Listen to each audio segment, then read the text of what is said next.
Уважаемые друзья, мы продолжаем наш семинар под названием «Абхазская культура в контексте национальной безопасности».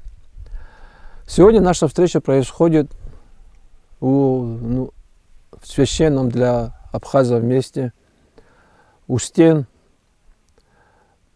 храма, грандиозного храма XI века Агубидийского, на фоне великолепного пейзажа, великолепных абхазских гор. Наша тема сегодняшняя, которую будет озвучивать с докладом, по которой выступит теолог Герман Маршан, называется «Вера в абхазской культуре в условиях трансформационных процессов». Дадим ему слово. Большое спасибо, Даур Капитонович. Мы продолжаем сегодня наши студии, посвященные культурологическому аспекту проблем безопасности нашей страны. И вот Олег Несторович попросил меня уделить внимание феномену веры в контексте наших сегодняшних интересов. И, откровенно говоря, для церковнослужителей это честь говорить о своей вере. Основной посыл нашего рассуждения – это культура в контексте трансформационных процессов. Я предлагаю обратить внимание прежде всего на культуру. Это универсальная среда существования человека, когда в обществе закрепляются усвоенные формы поведения, которые необходимы для выживания и дальнейшего развития. И какими бы ни были они примитивными, придя на смену животному существованию и инстинктам, они свидетельствуют об осознании человеком особенностей своего положения по отношению к природе, по отношению к самому себе. Они говорят о зарождении рационального мышления и о потребностях в упорядоченных социальных связях. Человек выделился из животного мира благодаря универсальной способности к адаптации, обучению и приспособлению. В этом смысле все человеческие сообщества культурны, и обладание культурой является неотъемлемым критерием человеческого общества, говорят ученые. Нужно помнить, что культура самым непосредственным образом являет нам психическую сторону деятельности человека. Я позволю себе вновь отождествить в вашем присутствии термин «психический» с термином «духовный», возвращая его как блудного сына из секулярного пленения. Если человек живет, слившись с природой, и являет лишь зачатки духовной или психической деятельности, многочисленные Маугли тому ярчайший пример, ни о какой культуре и речи быть не может. В истории становления человека, как говорит наука, для того, чтобы осознать себя, для начала процесса рефлексии необходим конфликт. Человек разрывает связь с природой посредством конфликта, сознает себя как не природу и себя как не стадо. Из-за конфликтности этого процесса развития сознания сам человек – существо конфликтное. Иначе субъектность не может самоутвердиться. Индивидуум выходит на историческую арену, и сама история начинается с конфликта. В Священном Писании это отображено противопоставлением себя Богу, а затем себя и другому человеку. Сразу же выливается в конфликт убийство братом брата Каина Мавеля. Но оторвавшись посредством конфликта от мира и другого человека, выделившись из стада как индивидуум, человек тут же возвращается и вступает в связь, налаживает коммуникацию как с другим человеком, так и с окружающим миром. И вот тут начинается время культуры, иначе говоря, начинается эпоха культуры. Таким образом, культура начинается с самого начала психической или сознательной деятельности человека. Человек вполне рационально, взаимодействуя с окружающим миром и себе подобными, пытается реализовать свои желания, связанные с потребностями выживания и развития. Когда это удается, человек самоутверждается. Когда нет, желание остается неудовлетворенным, и здесь, возвращенное в сознание, переживаемая неудовлетворенность требует своей реализации. Выхода два. Либо развивать стратегию, при которой желание будет удовлетворено в реальном мире, но позже это отличает человека от животного мира. либо найти виртуальное удовлетворение в мире психическом, духовном, что еще более отличает человека от представителей животного мира. Первое ведет к развитию производства и в дальнейшем цивилизации, а вот второе ведет к развитию мира психики, сознания, духовности и, естественно, культуры. Возможности культуры, как и психики в целом, далеко превосходят производственные. И так было всегда. Полотна и статуи о полетах в воздухе возникли намного раньше того, как человек впервые полетел. И по аналогии так можно рассмотреть все бытие человека. Фантазии держались на вере, человек верил, что это возможно, потому любая фантазия в культуре предваряет научно-технический процесс, но это как факт. Сначала фантазировали о подводных лодках, верили в полеты в космос, в роботов, в компьютеры, потом все это воплощали. Что касается веры, то она присуща области культуры так же, как и области производства. Во втором случае, как ни странно, второй случай описывает апостол Павел. Он говорит, если крестьянин не верит, он не посадит зерно, потому что точно неизвестно, взойдет ли оно или нет. Если купец не верит в прибыль, он не сядет на корабль и не поплывет торговать, потому что неизвестно, вернется ли он обратно и будет ли прибыль от его торговли. Это вера в области производственной деятельности. Что касается области духа, то здесь вера похожа на вторую и тоже сливается с предметом веры и дает эмоциональное мнение, отношение к предмету. Мы должны отметить, что, к примеру, религия без веры мертва. Вопрос, а культура? Может ли существовать культура без веры? Апостол Павел вот дает такое определение веры. Вера – это уверенность в том, что мы с надеждой ожидаем, подтверждение того, что мы не видим. Древние жили такой верой и заслужили одобрение, говорит апостол. Другой церковный писатель говорит, живая вера есть дар Божий, подобно некоторому божественному семени. Это и есть то семя, которое человек называет, от которого человек называется рожденный от Бога. Истинная вера, как искра, зажженная от Святого Духа, в сердце человека разгорается от теплоты любви. Это Симеон Новый Богослов в X веке. Я хочу вспомнить такого мыслителя, как Мартин Бубер, или Мордехай Бубер, который в своем труде «Два образа веры» действительно рассматривает веру, с одной стороны, как уверенность той или иной информации, а с другой стороны, веру как доверие и как живое отношение. Он, правда, противопоставляет эти два образа веры. Одному усваивает греческое наименование «пистис», то есть это как совокупность информации, в которую нужно верить, а в другое использует еврейский термин «эмуна». «Эмуна» это вера, которой обладает ребенок, которого кормит мать. Вот насколько ребенок, младенец, доверяет своей матери и воспринимает все, что она делает, вот это и было отображено в этом слове. И, кстати, это однокоренное слово со словом «эмет» и с известным нам словом «аминь». Истина. Истина. Да.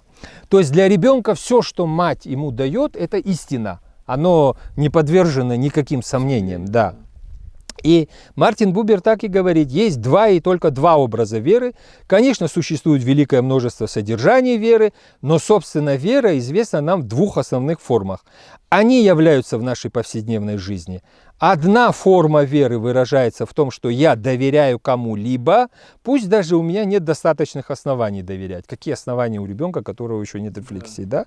Доверять этому человеку. Другая форма веры обнаруживается в том, что я тоже без достаточных оснований верю в истинность чего-либо. В обоих случаях невозможность обоснования указывает не на недостаток моих интеллектуальных способностей, а на существенную особенность моего отношения к человеку. И на этом отношении зиждется эта вера. Вот, как мне кажется, проблема нашей культуры в условиях трансформации социальных институтов, масштабных трансформаций, которые мы наблюдаем в наше время, очевидно сегодня невооруженным глазом. И о проблеме, о которой мы говорим, это сохранение абхазства, да, Апсора, я позволю себе процитировать Шалву Денисовича, чтобы вот человека, который непосредственно аккумулировал эти представления в своих трудах, чтобы с его, не с моими фобиями, а с его взглядами на этот счет мы ознакомились. В области как материальной, так и духовной, пишет он, жизни надо стараться сохранять и развивать красивые и полезные традиции, навыки, умение и мастерство хранить и лелеять наши уникумы.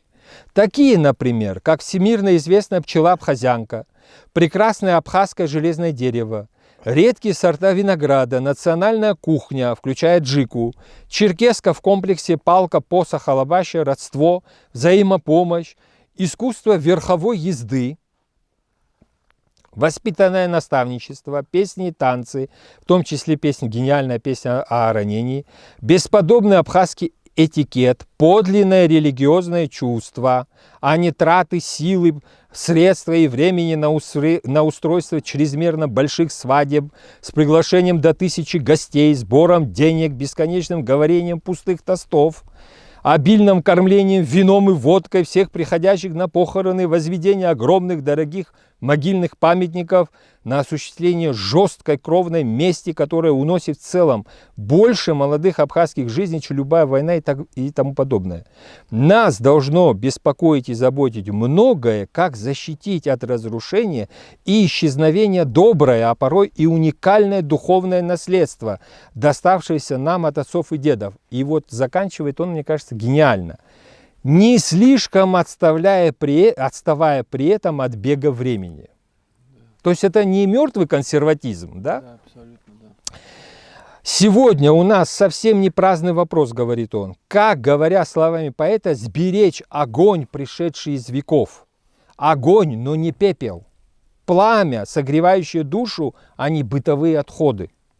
Но уже сейчас, до проведения этой научной работы, можно сказать, пишет он дальше, с достаточной определенностью одно: верховной ценностью в Апсуре является человеческое достоинство. Не просто жизнь, а именно жизнь с достоинством, причем не одиночки, а представителя как своего рода, так и всего абхазского народа в целом. То есть он аккумулирует взгляд на народе как на одной личности. И в этом я тоже усматриваю перекличку с религиозными взглядами, потому что когда дается 10 заповедей, это сегодня ежедневная молитва всякого верующего еврея, он произносит следующие слова: «Шема Исраэль», «слушай, Израиль». Бог не обращается к Израилю, да, как к сообществу множества личностей. Он обращается как к одному человеку. Как к персоне. Совершенно верно. И ответственность, соответственно, за свои поступки весь народ несет и за поступки своего руководителя, и за поступки отдельных своих представителей. Хорошие они что-то делают, хвалится весь народ. Плохое они что-то делают, проклят весь Израиль. Да, да, совершенно верно, вот то, о чем и говорит Шалва Денисович. Но в Абхазии это тоже есть. Мы должны вспомнить, что воспитательное наставничество, когда самоубийством кончает жизнь абхазский старик из-за поведения его воспитанника. Да, это коллективная ответственность. Совершенно верно. То есть спрос со всех, как с одного человека. Апсора ждет продолжения своего научного исследования, изучения его происхождения и исторического развития, ее структуры как целостной системы главных и подчиненных и так далее, поскольку здесь отражено становление и выживание с родового и общинного строя, то есть самых истоков человеческого существования. Мы не можем потерять это наследие. И что он предлагает? Он предлагает то, что многие сегодня озвучивают: оформить Апсора в виде более или менее цельного письменного уже памятника, перенести на бумагу ее законы и положения, очищенные от всего наносного, и для этого привлечь ученых, писателей, юристов и широкую общественность. Чтобы такое единство было реальным, необходимо, на мой взгляд, вера, как доверие, как живая связь, потому что доверие не только к тексту, как это вычленяет Мартин Бубер, да, словом «пистис», но и доверие к авторитетам, то есть живая вера. Необходимы живые носители. Как без живых носителей можно передать этот опыт? Этот феномен Апсура нельзя утопить в прагматизме. Мы должны помнить, что пророками не рождаются и не становятся. Пророк – это тот, кто ответил на божественный призыв своей жизнью. Вот в данном случае, если мы хотим что-то кодифицировать, и чтобы это не лежало потом мертвым трудом, как мы говорим, да, на полке, нам необходимы действительно, в прямом смысле этого слова, самоотверженные пророки в нашем обществе. Еще о проблеме. Многие отмечают, что когда-то в абхазском обществе был распространен обычай почтить старшего вставанием. Сегодня, как отмечают и наши ученые, это очень и очень редко встречается. В городе практически уходит на нет. Я могу поделиться собственным опытом нахождения в общественном транспорте. Сегодня пример такого рода почтения, который прямо нам указан в абхазстве, наши представители, наши братья из Средней Азии нам показывают. Цыгане нам показывают. Кто угодно, но только не автохтонное население. Если ты кому-то оказал почтение вставанием, Бог возрадуется, говорили абхазы. Почитание вставания – это наше, говорят абхазы. Ну, сегодня сами можете представить, чему радуется Бог. Отец Дорофей, мы сегодня съемки ведем в удивительном и замечательном сакральном месте. Отец Дорофей прошлый свой доклад посвятил поведению в горах. Мы, выслушав его, пришли в изумление, потому что такого рода поведение кануло в лету. Сегодня мы его не наблюдаем. Почему мы наблюдаем сегодня эрозию и девальвацию в нашей культуре, которые совершенно очевидные? Кого мы должны обвинять? Это происки врагов, это мировая закулиса, это масоны. Ученые говорят нам о том, что сознание человека под влиянием детерминизма, тяготеющих причинно-следственных связей, меняется, что, естественно, приводит к изменению культуры. Одно дело жизнь на лоне природы. Там не забалуешь. Нельзя играть с рекой, нельзя играть с горами, нельзя играть с огнем, нельзя играть с животным миром или растительным миром. Ну, съел ты что-то не то, чего не знал, результат будет один. Неправильно ты повел себя с хищниками, результат будет немедленный. Неправильно переходил реку, результат будет очевидный. То есть законы природы суровые и реагируют сразу. Они не знают чего? Они не знают пощады. Реакция природы молниеносна. Коммуникация с природой проходит по жестким детерминированным законам. В деревне чуть иначе. Здесь есть община, которая вводит уже социальные порядки и отчасти отображающие природные. Но город, друзья мои, город – это совершенно иная среда. В городе человек уходит от ответственности. Город, где высокая социальная концентрация, здесь есть возможность уйти от ответственности. Попробуйте в лесу или в деревне быть бомжом, фриком, игнорировать законы природы или сельской общины. А в городе социальные порядки прямо входят в противоречие с природными. И ничего, люди живут, пенсии получают, зарплаты получают, на балансе находятся, могут себе позволить игнорировать, а иногда и прямо враждовать с социальными институтами. Природа требует от человека ответственности, но главенствует здесь принцип страха, а человек не любит страха. Поэтому создается полис, город. Это индикатор разложения традиционной ответственности по отношению к миру. Городская этика перестает принимать мир за объект и за субъект ответственности. Природа, мир не могут прощать. Такого атрибута у них нет. В социуме человек ищет и находит прощение. Ищет и находит оправдание своим поступкам. Посмотрите, Олег Несторович, в прошлый раз вы говорили на разницу жизни человека на равнине, предгорьях и в горах. Соответственно, и поведение, и культура, и так далее. А теперь посмотрите на религиозные взгляды и культы у человека. Они иные, когда он живет в природе, иные в деревне и иные в городе. Куда мы все едем совершать наши обряды традиционные? В город? Мы едем в деревню или на природу. А где мы совершаем преступления, за которые совершаем свои обряды? В городе. В городской среде. Человек развивает этику, и этот процесс не остановится, даже если он не вписывается в наши представления. Я хочу напомнить о разных аспектах трансформации. К примеру, культура отношения к коню. Это же было вписано. К коню ведь не относились как к какому-то постороннему или ненужному элементу. Взаимоотношения между наездниками были регламентированы, и человек не мог не оскорбить не только наездника, коня не мог оскорбить. Все это было регламентировано. Было. А сегодня на смену коня пришел железный конь. Теперь посмотрите на наше поведение на дорогах. Что делает сегодня наездник или водитель? Он может подрезать пожилого человека, он может подрезать женщину, он не смотрит, что в машине едут дети. А что, ПДД, правила дорожного движения и Апсора никак друг с другом не пересекаются? Что, тот, кто сидит за рулем, он не носитель абхазства? Но теперь это ведь никак не проявляется. На лошадях в горах, не только в городах уже не ездят. Вы только что вспоминали, что в горы поднимаются на внедорожниках уже. Да? Соответственно, Апсора и ПДД как-то не влияют друг на друга. Другой пример – это социальные сети. Вот есть общение, и в общении, ну, естественно, это часть культуры, и это тоже часть Апсора. Многое мы не понимаем.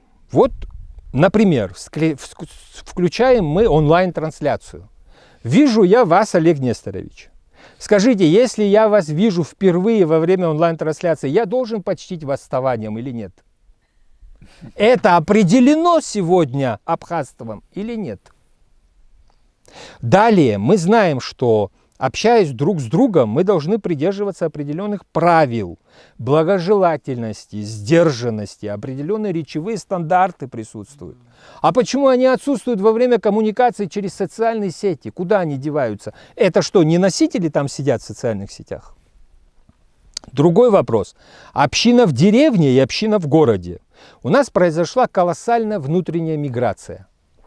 Деревенская община либо частично разрушена, либо она переместилась в город. И в городе люди пытаются хоть как-то жить вместе, хоть каким-то образом содержать какие-то общие порядки во время горя и радости.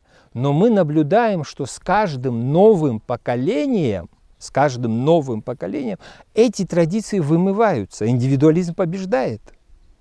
Нам необходимо обратить внимание на детерминизм в природе, на эту жесткую схватку причинно-следственных связей, которую делают человека ответственными.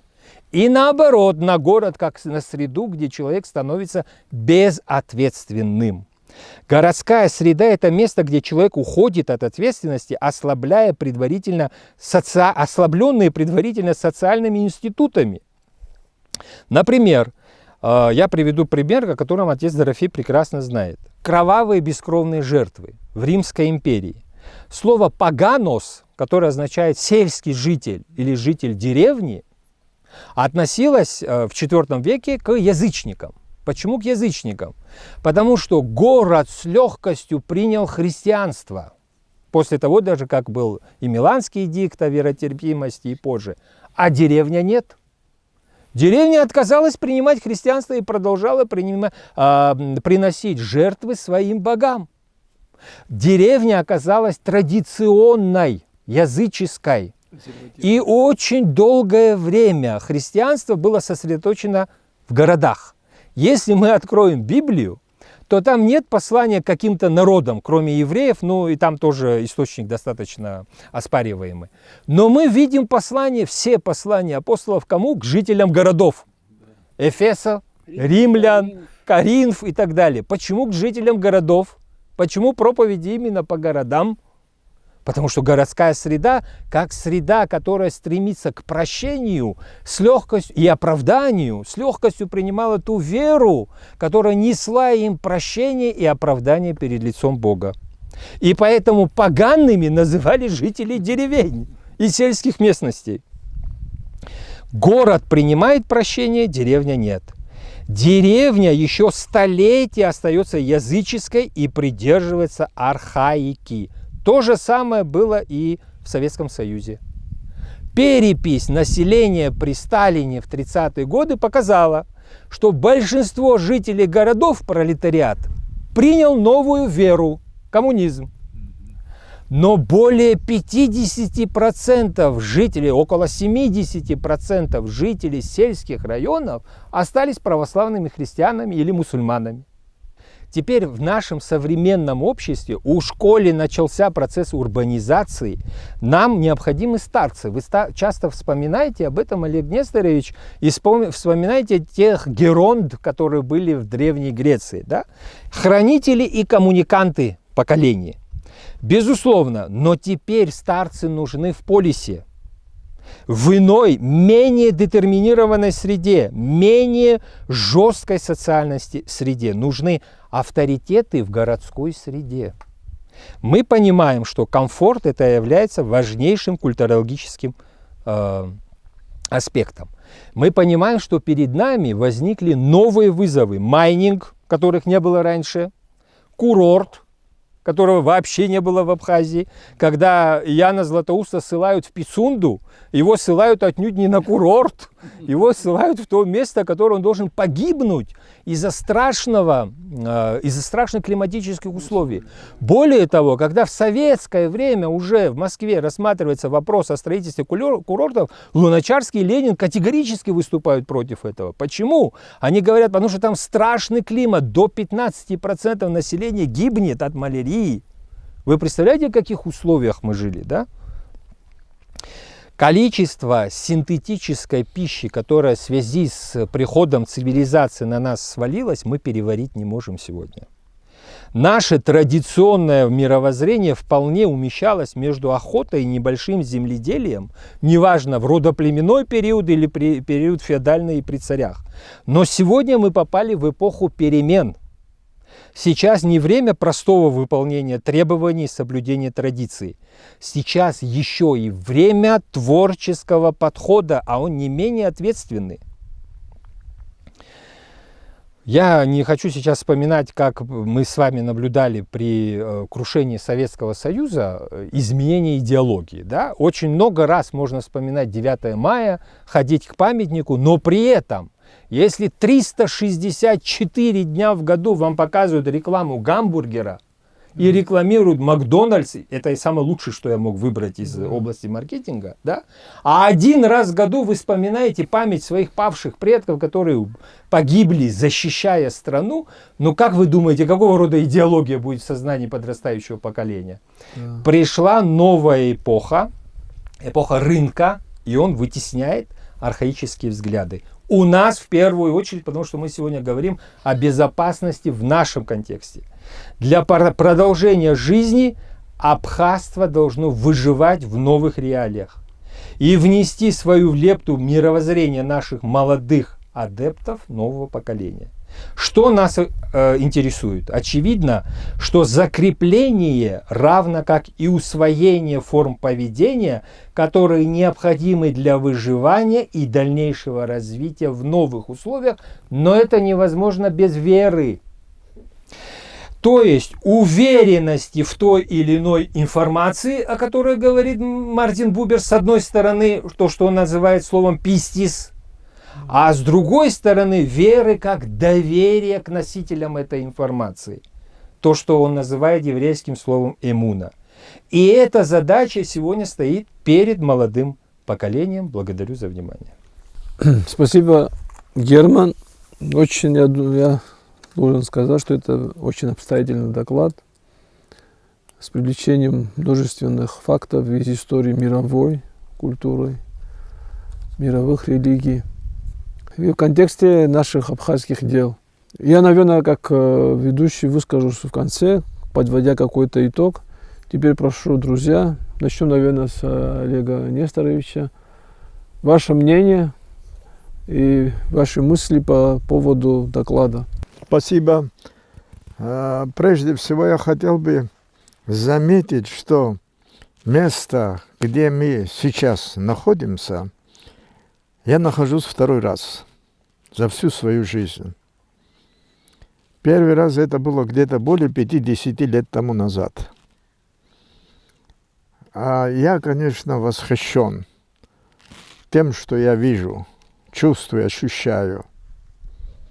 А вот вам, пожалуйста, зримый показатель, что человек, в принципе, может жить в гармонии с природой.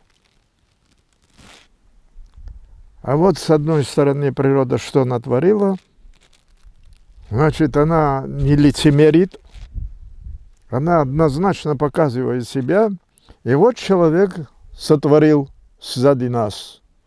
Это тоже уже показатель культуры, артефакт культуры. Через вот этот памятник можно воскресить и восстановить образ тех, не только кто строил, но и тех, кто замышлял строительство вот такого памятника. Что касается человека и культуры, здесь Герман очень достаточно для такого формата, достаточно подробно говорил. Я его, естественно, повторять не буду. Все то, что он говорил, правильно говорил. Единственное, хочу заметить, не для Германа, не для вас, а для тех, кто нас будет, наверное, слушать. Могут многие позубоскалить, что Олег Несторович на старости лет решил удариться в мистицизм, в религиозное верование, в церковную жизнь и прочее, прочее. Могут это сказать. Но я себе в первую очередь отвечаю убежденно и могу заверить и всех, кто недоумевает по поводу моего пребывания среди представителей церковной нашей абхазской общины, что есть богословие, есть философия, есть наука, есть литература, есть архитектура, есть музыка, есть живопись. Они все перекликаются друг с другом. Они все связаны друг с другом. Они все характеризуют человека. В том числе и философия. Я в данном случае могу процитировать Германа. Значит, тот же Архимед и его последователи говорили, если нет веры, то сумма углов треугольника, сколько будет градусов, невозможно установить. Если не верить в этому. То есть вера, она должна быть. Это вера, чувство, присущее только человеку. И больше никакому другому существу. Но спрашивается вообще, неужели вера нужна для того, чтобы знать, какова сумма углов треугольника? Отнюдь нет. Вера нужна самому человеку, как духовному существу. Человек должен верить своему идеалу, какой-то мечте, какой-то метафизической цели, к чему он стремится. То есть не всякий разумный человек осознает свою стратегическую цель. Не всякий человек может осознавать какой-то идеал, нарисовать его себе в своем сознании и стремиться к нему. Не обязательно для того, чтобы этот идеал был, метафизическая цель была, и верил человек в этом. Человек такое существо, он без цели ничего не делает. Всегда любое деяние человека целенаправленно, целеосмысленно, несет какую-то смысловую нагрузку. Человек стремится к вечности. Не хочет он умереть. Он хочет жить вечно. Но, увы, хотя человек – это не природное существо, это совершенно другой вопрос. Не хочу подробно об этом говорить, это область совершенно другая, но отмечу, что человек не может считаться природным существом, он не продукт эволюции природы. Можно и нужно говорить о том, что человек сам, с точки зрения светской философии, человек сам себя сотворил. Он продукт того, что он сделал, когда природа его поставила в безвыходные положения.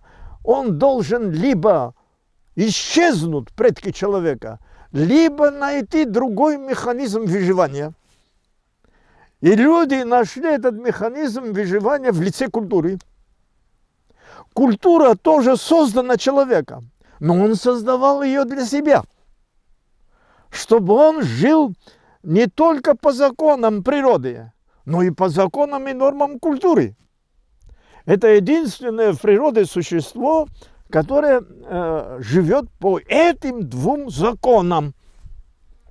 Все природные существа, они живут по законам природы, никаких у них своих законов нет, а только у человека есть. Такова объективная реальность. Природная реальность. Природа таким-то, то есть фактически тот же Кант писал о том, что природа заставила человека, принуждала человека, заставляла его понять, что у него выхода нет. Он должен найти способ выживания. И при этом тот же Кант замечал, природа не хотела сделать человека счастливым существом. Природа хотела только, чтобы он сам сделал себя счастливым существом. Вот какова была задача у природы. Да. Значит, это вот что касается культуры. Но дело-то еще в следующем. Человек не создал просто культуру, вот построил вот такой храм. Не просто создавал культуру, а культура творила самого человека тоже. Вот этот храм, хотим того или нет, он влияет на нашу психологию, на наше сознание, на наше мышление. Этот храм ориентирует, определяет каким-то образом цель, которую мы преследуем. Мы здесь не просто просвещаемся, мы одухотворяемся, возвращаемся к своим первобытным истокам, от которых мы уходим, о чем Герман говорил. Теперь мы уже фактически находимся не только в сумерках культуры, а в процессе исчезновения культуры. Культура живет, пока живет ее носитель, по ее нормам. И, кстати говоря, нормы, формы и каноны культуры – это тоже установлены самим человеком для себя. Ведь человек создает государство для себя. И он подчиняется, он, отчуждая государство от себя, начинает подчиняться ему, потому что он чувствует где-то в дебрях своей души, что если будет вольным, он может погубить себя. Ему нужен и тот же Бог, ему нужен и то же государство, ему нужна такая же культура.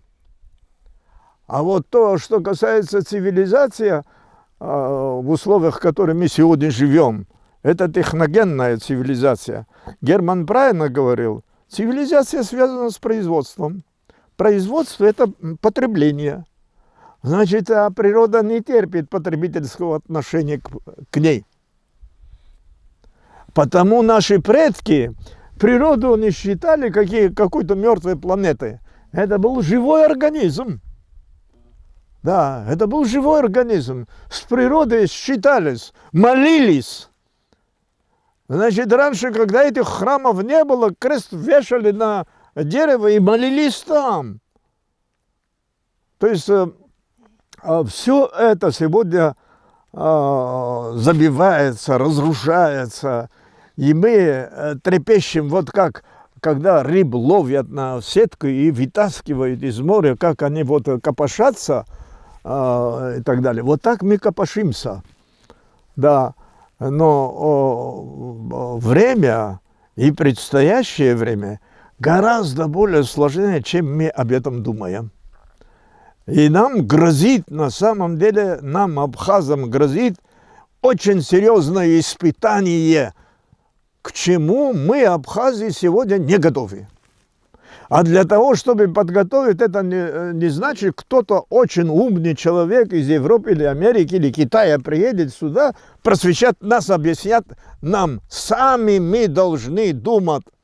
Сами мы должны думать. Кроме нас, о нас никто другой думать не будет сегодня. Спасибо за внимание. Прошу. Ну, во-первых, я тоже хочу начать с того, что удивительно, действительно, как вы, Олег Несторович, сказали, сочетание культуры и природы, где мы сейчас находимся. Причем, как мне кажется, вот Герман все время так четко проговаривал культура города и культура села, да, разница города и села. Вот ведь сочетание вот этой уникальной культуры и природы мы имеем именно в классическом абхазском селе, где мы сейчас находимся. В городе мы это уничтожили практически, и процесс уничтожения находится на финальной стадии. И с этой точки зрения, конечно, это очень важно. С другой стороны, вот удивительная вещь. Вот в этом селе, я как историк могу сказать, что мы знаем, что где-то еще были крепости, остатки других культурно-исторических памятников, знаем, что были могильники и так далее. Но они все исчезли практически. Остался только вот тот объект, где мы с вами находимся. Ведь это же тоже не случайно, что во всех абхазских селах на сегодняшний день сохранились исключительно, скажем так, светским языком, культовые постройки. Понимаете, это что означает? Это означает, что... А это было самое отвлеченное. Это не было практичное, значит, нужное, полезное для как раз производственной деятельности человека. Но и абхазские цари, в том числе и Баграт, который строил этот собор, и абхазский народ, который, безусловно, он сам не мог это построить без помощи народа, сколько они потратили сил, энергии, средств на то, что мы сегодня считаем совершенно отвлеченным. Но при них, когда это они делали, мы имели с вами средневековое, мощное абхазское государство. А сегодня, когда производство стоит в начале, мы все время имеем слабое государство и все время плачемся, начиная от президента и заканчивая простым человеком, что вот мы ничего не можем, у нас нет никаких сил, у нас нет никаких возможностей. Друзья мои, вы посмотрите, такую постройку мы не найдем среди миллионных народов, которые сегодня существуют. Они не могут привести людей, показать такую постройку. А есть в Абхазии 3-4 раза больше, чем эта постройка. То есть, мне кажется, когда вот мы на это все смотрим, вот этот наш плач о себе, что мы ничего не можем, да, он должен уходить вообще из нашей лексики, из нашего сознания, потому что могли же, ведь не было же тогда здесь миллионного населения или иного населения, или какой-то, значит, из Марса прилетели и строили нам вот И такие строительной техники современной. Да, и современной строительной техники. Но люди делали. Почему? Потому что вот то, что, Герман, ты говорил, вера. Да? Когда человек, значит, верил в то, что он творил в своей жизни. Вот теперь по поводу начала культуры. Я согласен с тобой, Герман, все то, что ты говорил. Единственное, хочу сказать, что все-таки любое начало в человеческой деятельности, ее главная основа – это то, что человек – разумное существо. Наличие разума делает все то, что мы здесь вокруг себя видим. Это не биология, не физические способности. Дальше производственная деятельность и психика, да, или психология. Это вообще удивительная вещь. Герман, ты приводил примеры о том, что вначале фантазировали, да, потом реализовывали. Буквально где-то месяца 3 тому назад я прочитал, значит, автобиографический, скажем так, очерк. Я могу сейчас точно не назвать, как это трудно его называется, но знаменитого гения, сербского гения Николы Теслы. Да. Вы знаете, я вообще, честно сказать, был шокирован. Да? Каким фантастическим умом и практическим воображением человек мог обладать в начале 20 века, сын священника, кстати сказать, православного священника. Да? Каким он обладал фантастическим просто умом, что то, что даже сейчас, читая его сочинение, нам кажется, что это невозможно. Это нельзя такое сделать. А он все это осуществлял. Более того, вы знаете, что после него осталось несколько недостроенных объектов, да, которые до сих пор не могут понять, а что он задумывал. Да? Вот он не смог реализовать этот проект. Что он... В этом смысле, здесь есть теологически очень важный момент. Мы говорим о том, что человек единственный из биологических существ, живых существ на этой земле, который несет в себе образ и подобие Бога, то есть абсолютного существа. Это означает, что в принципе потенциально в человеке сокрыты невероятные возможности, которыми обладает наивысшее существо. И с этой точки зрения его, и вот эта фантазия, его предположения, они невероятны. То, что делал Леонардо да Винчи, да, это было невероятно. И то, что, если мы посмотрим всю историю, и Древний Египет, и Месопотамию культуру, и Средиземноморскую культуру, мы всегда сталкиваемся с тем, что это невероятно. Но это не невероятно для человека, который в себе несет вот этот образ и подобие, да, божественное начало. Теперь, что касается вот, прекрасной цитаты, которая прозвучала, Шалва Денисовича Налпа, он, кстати, очень много говорил и в своих трудах, и в абхазском этикете, и в культуре абхазов. Вот с одной стороны он говорил о удивительных вещах, которых нет у других народов, и которые нам надо сохранять. И с другой стороны он говорил о том, что время, безусловно, делает свое. Да? Вот я такой очень простой и такой наивный пример запомнил для себя. Он писал специально, когда пришла европейская одежда в культуре абхазов, он говорил, что теперь нельзя брюки заправлять в носки. Да? Это в абхазской культуре. Но здесь, то есть вот эта трансформация, о которой он говорил, да, означала то, что, безусловно, с изменением в процессе трансформации что-то может стать карикатурным, если человек вовремя не поймет, в каком русле это менять. Вот, к сожалению, мы об этом с вами не думали. Я имею в виду мы, абхазское общество. Да? Мы, не думая над этим, пустив это на самотек, многое сделали карикатурным.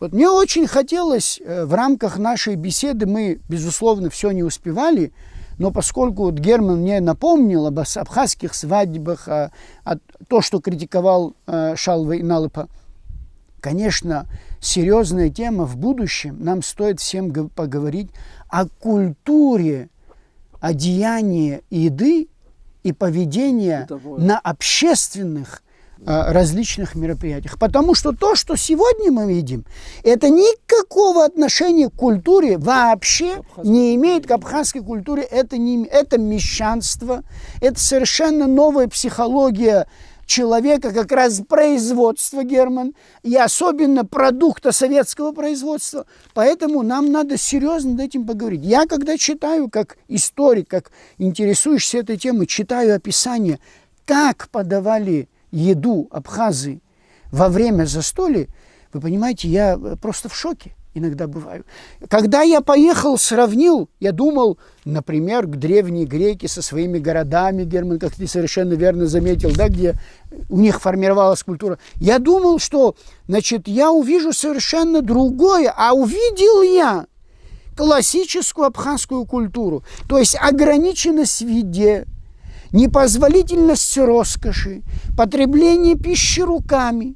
Это все показатель культуры. Но нас учили, что кушать руками это как раз не соответствует французской или европейской или российской культуре.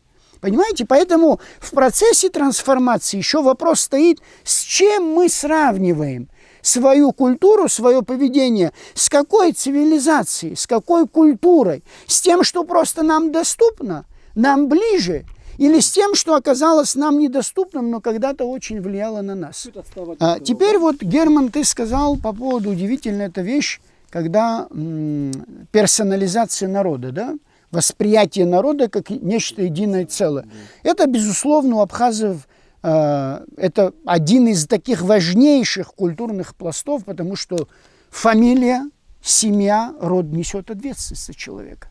За каждый его поступок, даже если 80% представителей того или иного рода никакого отношения к поступку конкретного человека не имели, но они несли ответственность, не только несли ответственность, но они и решали эти ситуации с тем, чтобы в обществе была стабильность.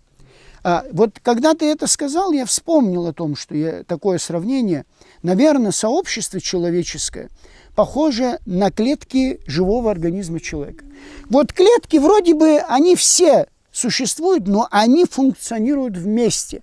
Как говорил один наш профессор, уколешь один палец иголочкой, болит все тело, а не только то место, где ты уколол. И в этом смысле мы должны понимать, когда очень часто и меня спрашивают о том, что почему вот так происходит, почему это, мы должны понимать, что, например, поведение нашего поколения, нашего сообщества может сказаться на жизнь последующих нескольких поколений. Через 2, через 3 это может проявиться. А мы полагаем, что вот этот индивидуализм, который пришел к нам, индивидуализм, который сказал, человек, жизнь для тебя, оставь всех остальных и живи для себя. Остальные сами о себе позаботятся. Он привел к этой трагедии. Потому что человек перестал понимать, что его конкретная жизнь влияет не только на общество сейчас, но и на будущее, и на его детей, и на будущее поколение. Теперь, значит, вот по поводу, ты хороший пример привел, Герман, в троллейбусе, да? Я тоже один такой пример могу привести. Мы очень часто имеем такую плохую привычку, современное абхазское общество, постоянно себя хвалить, не замечая того, что иногда иные люди, которые вокруг нас, гораздо культурнее себя ведут, чем мы. Я сидел в Москве, значит, мои племянницы меня пригласили на обед в кафе во время обеденного перерыва, и вдруг, значит, нас обслуживают официантки из Средней Азии. И вот подходит молодая девушка, которой лет 17-18, она подошла ко мне и говорит, можно я, говорит, что-то вам скажу? Она говорит, простите, говорит, меня, что мне приходится, когда я обслуживаю людей, стоять спиной к вам.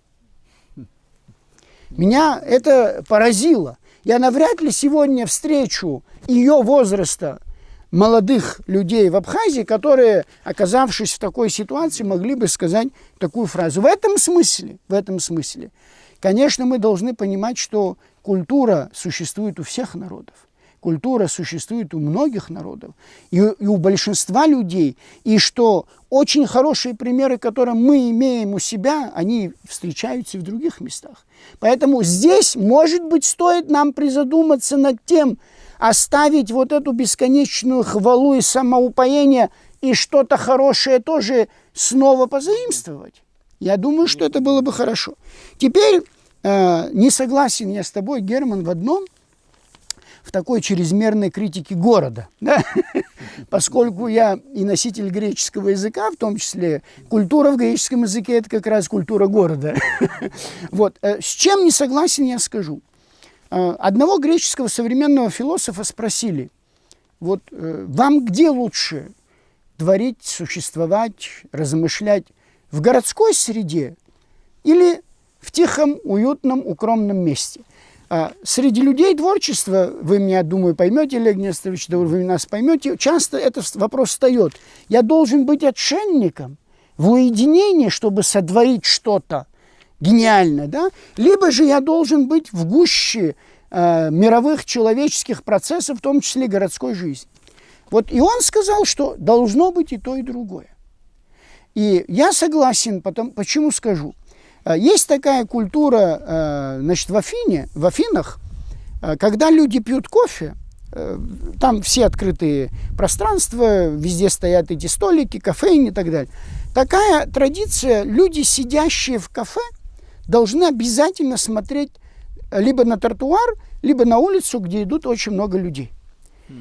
Вот. Не между собой, не замыкаясь в помещении, как мы делаем часто, к сожалению, кондиционер включим, значит, сидим и ничего не видим. Почему? Почему? Потому что я любил сам сидеть в больших аэропортах, как в Стамбуле, да, как в Риме, и наблюдать многообразие человеческих лиц, которые я мог увидеть только за один день. Многообразие культур, которые я мог увидеть только за один день. Многообразие поведенческой культуры, одежды, образа приветствия, которые я мог увидеть за один день. И оно давало невероятные силы. С одной стороны. И с другой стороны, уединение означает, что человек, оставаясь самим собою, тоже в этом нуждается. Поэтому и та, и другая форма, они должны, безусловно, значит, существовать. Да, да. По поводу почтения в онлайне. Я завершу этим таким интересным рассказом. Почтение в онлайне. Да, вот вы сказали, если я увидел Олег Несторович, должен я встать. В моем селе Гудзерхо был такой случай, когда в 60-е и 50-е годы только привозили, значит, нет, фильм транслировали, и вдруг, значит, вот как мы сейчас с вами сидим на такой поляне, растянули, значит, шершав, вот, простыню, и стали демонстрировать фильм. А слушающие, смотревшие, сидели исключительно по абхазской традиции. Вначале сидели старики в соответствующих одеяниях, потом мужчины, затем дети и женщины сзади стояли. И, значит, и вдруг фильм какой-то советский был, такая была простая с точки зрения современного подачи кинематографа, легкая сцена, молодые люди целовались, значит, в кадре. И вдруг одна женщина вполголосом произнесла: то есть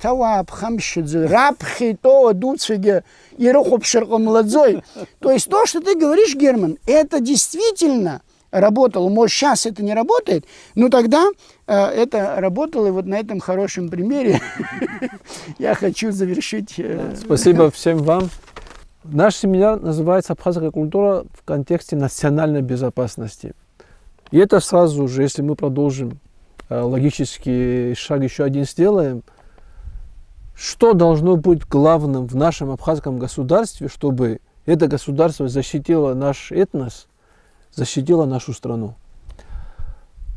И этот цикл был наших бесед. Я уверен, что это будет продолжено, конечно. В этом цикле мы приходим к какому выводу? Что культура – это главная задача нашего государства, через которую, развивая ее, именно абхазскую культуру, абхазское понимание мира и абхазское отношение к миру, к человеку и к своей стране, к своему народу. Это и означает сохранение этноса. Это и означает сохранение этноса. Значит, упор надо делать в первую очередь на абхазскую культуру, которая сможет регламентировать наше поведение в бизнесе, наше поведение в строительстве государства, наше поведение в отношении к внешнему миру и наше поведение по отношению к внутреннему состоянию общества. Если мы дадим прерогативу именно экономике, упор на это делается, считается, что главное у нас это заработать деньги, к сожалению, часто любой ценой, в ущерб долгосрочным интересам абхазского народа и Абхазии, то это приведет к постепенному вымиранию абхазского этноса, к его исчезновению, и к исчезновению Абхазии как государства. Здесь отмечалось, Герман очень хорошо говорил о том, что абхазская культура – это гуманизм. Во главу угла достоинства человека. Если мы, вот именно вот поведение абхазов, обычное бытовое, мы говорим, старшие заходили, вставали. Но старший вставал, когда заходил и младший. Это было обоюдное, как бы, это была демонстрация уважения друг к другу.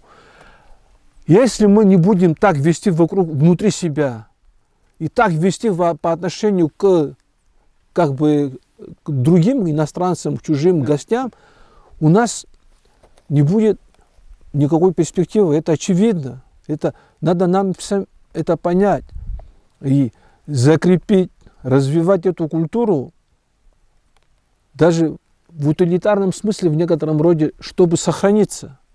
Вот это же, Даур, удивительный пример, да? Да. Вот то, что ты сейчас сказал. Не только... Сейчас какое требование? Пусть молодые, вот они должны делать так, они должны... А там культура была, то есть молодой вставал при виде старшего, но и старший Вставал, человек да. при входе Конечно, даже ребенка конечно, тоже да, это да, показывал. Наша проблема, конечно, урбанизация, городская культура, она вносит свои коррективы, часто не очень нужные, полезные для нашей культуры. Но мы не сможем в современном мире именно то, что говорил Шалва Денисович, не опережая, но чуть-чуть отставая, может быть, но не слишком отставая от бега времени. Это значит, что мы должны свою культуру привнести и в городскую среду. Это очень сложный процесс. Здесь вообще встает, может, для кого-то это риторическим звучит вопрос, но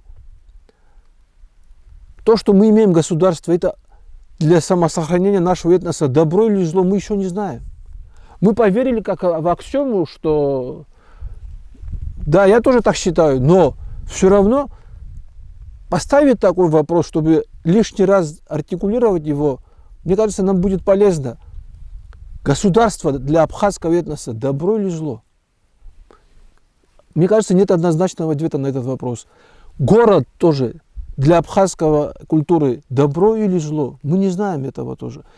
Значит, есть поле для размышлений, чтобы интеллектуальные силы нашего общества предвосхищали возможные в будущем угрозы и конфликты, которые будут нести негатив для нашей культуры, для нашего самосознания, для нашего развития.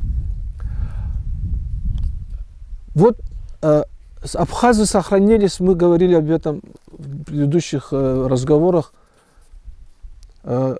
Благодаря культуре мы самосохранились или благодаря уникальному историческому каким-то обстоятельствам историческим или уникальному географическому положению. Ведь монголо-татары не сохранились. Половцы, гунны, все эти кочевые народы, великие империи тоже пали. Хотя у них Византия была великая культура, римская культура была великая, греческая. Но сейчас сказать, что византийская культура была слабой, и она не... Нет, там, наверное, другие процессы имели место.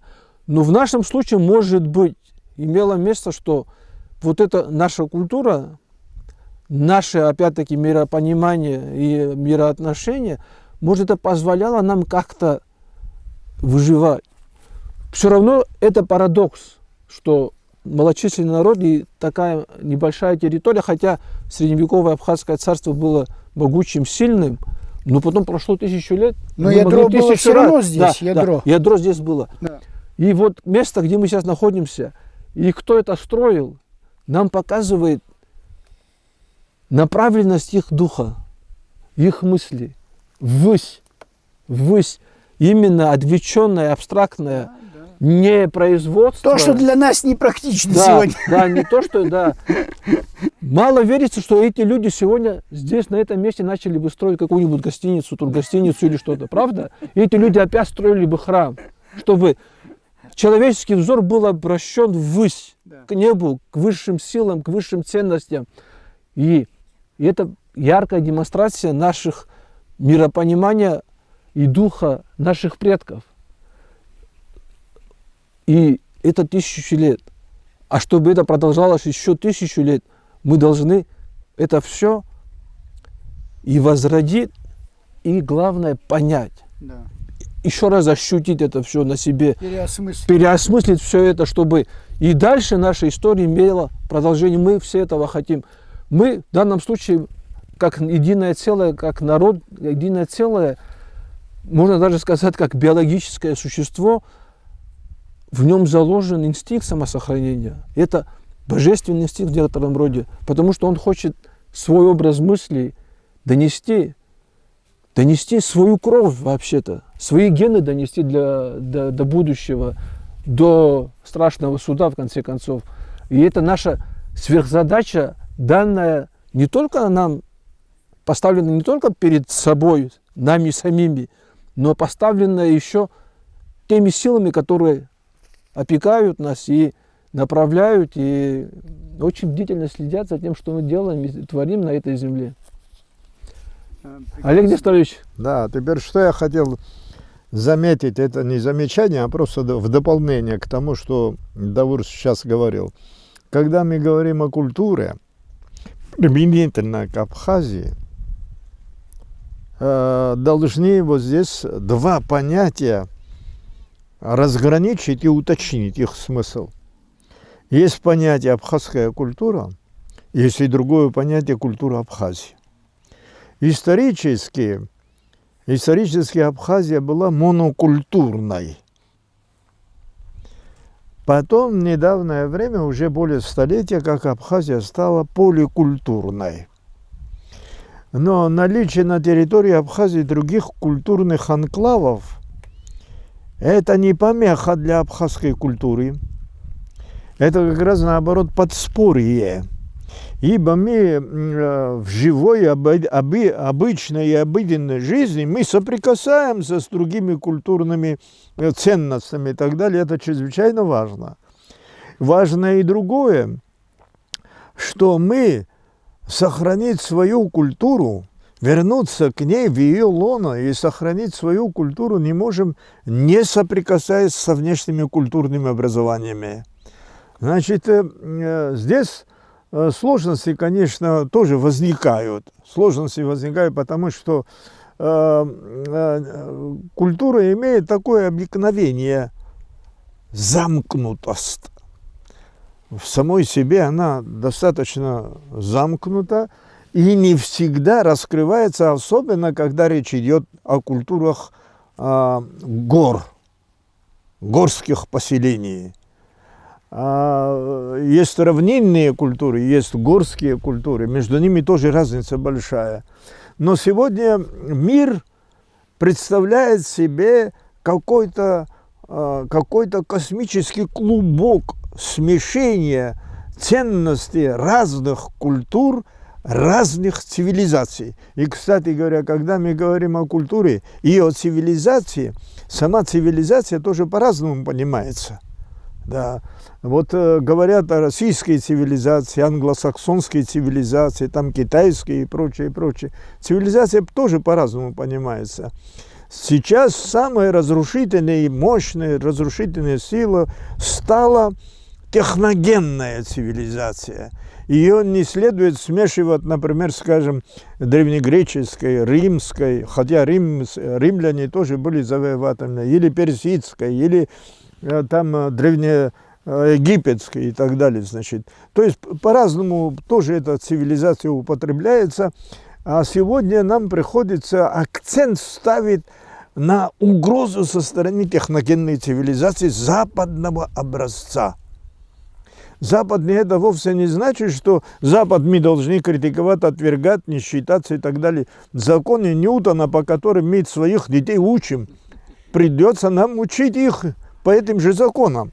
Да, Запад на самом деле была носителем величайшей культуры. Да, уже все. Все, спасибо, друзья. Спасибо всем. Спасибо. Того ведутся.